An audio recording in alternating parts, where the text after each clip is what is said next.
August 7ರಿಂದ Kudathini ಭೂ ಸಂತ್ರಸ್ತರ ಪಾದಯಾತ್ರೆ.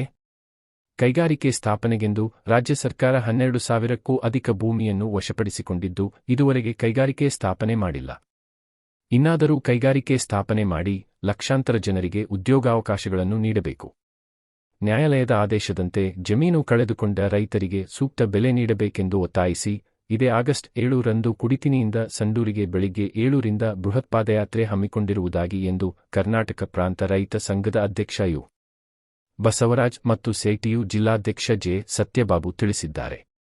ಭಾನುವಾರ ಬಳ್ಳಾರಿಯಲ್ಲಿ ಸುದ್ದಿಗೋಷ್ಠಿ ಮಾತನಾಡಿ, ಬಳ್ಳಾರಿ ಸಂಸದರು ಮತ್ತು ಸಂಡೂರು ಶಾಸಕರು ಮನೆ ಮುಂದೆ ಆಗಸ್ಟ್ 8ರಂದು ಪ್ರತಿಭಟನೆ ಹಮ್ಮಿಕೊಳ್ಳುತ್ತಿದ್ದು, ರಾಜ್ಯದ ಕನ್ನಡಪರ ಸಂಘಟನೆಗಳು ಮತ್ತು ನಾಗರಿಕ ಸಂಘಟನೆಗಳು ಈ ಪಾದಯಾತ್ರೆ ಮತ್ತು ಪ್ರತಿಭಟನೆಗೆ ಬೆಂಬಲ ವ್ಯಕ್ತಪಡಿಸಿವೆ ಎಂದು ತಿಳಿಸಿದರು.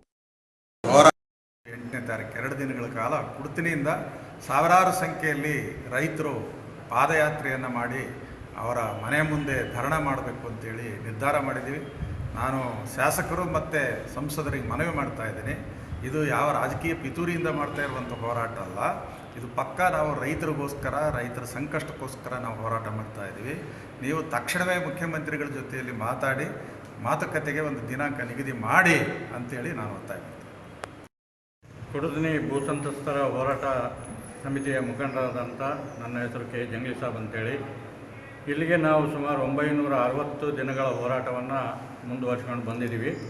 ಈ ದಿನಗಳ ಅವಧಿಯಲ್ಲಿ ಎಲ್ಲ ಪಕ್ಷದ ನಾಯಕರು ಬಂದು ರೈತರಿಗೆ ಆಗಿರ್ತಕ್ಕಂಥ ಅನ್ಯಾಯವನ್ನು ಸರಿಪಡಿಸ್ತೀವಿ ಅಂತೇಳಿ ಭರವಸೆಯನ್ನು ಕೊಟ್ಕೊಂಡು ಬಂದರು.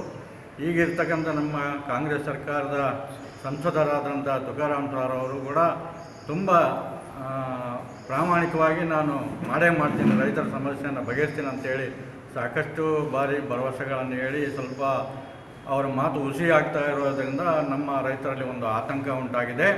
ಹಾಗಾಗಿ ಸರ್ಕಾರಕ್ಕೆ ನಾವು ಸಂಸದರ ಮೇಲೆ ಒತ್ತಡ ಆಗ್ತಾ ಇಲ್ಲ, ಏನು ಮುಖ್ಯಮಂತ್ರಿಗಳಿದ್ದಾರೆ, ನಮ್ಮ ಸರ್ಕಾರದ ಮುಖ್ಯಮಂತ್ರಿಗಳು ಏನಿದ್ದಾರೆ ಅವರು ಗಮನಕ್ಕೆ ಹೋಗಬೇಕು ಅನ್ನೋ ಒಂದು ಉದ್ದೇಶದಿಂದ ಸರ್ಕಾರಕ್ಕೆ ಒಂದು ಸಂದೇಶವನ್ನು ಕಳಿಸೋದಕ್ಕೋಸ್ಕರ ನಾವೊಂದು ಏನು ಕುಡುತನಿಯಿಂದ ಪಾದಯಾತ್ರೆ ಮೂಲಕ ಸಂಸದರ ಮನೆ ಮುಂದೆ ಧರಣಿ ನಡೆಸಬೇಕು ಅಂತೇಳಿ ನಾವೊಂದು ಪ್ರಯತ್ನ ಮಾಡ್ತಾ ಇದ್ದೀವಿ. ಈ ಒಂದು ಏನು ಸರ್ಕಾರಕ್ಕೆ ಒಂದು ಒತ್ತಡವನ್ನು ಹಾಕುವಂಥ ಒಂದು ಕೆಲಸವನ್ನು ನಾವು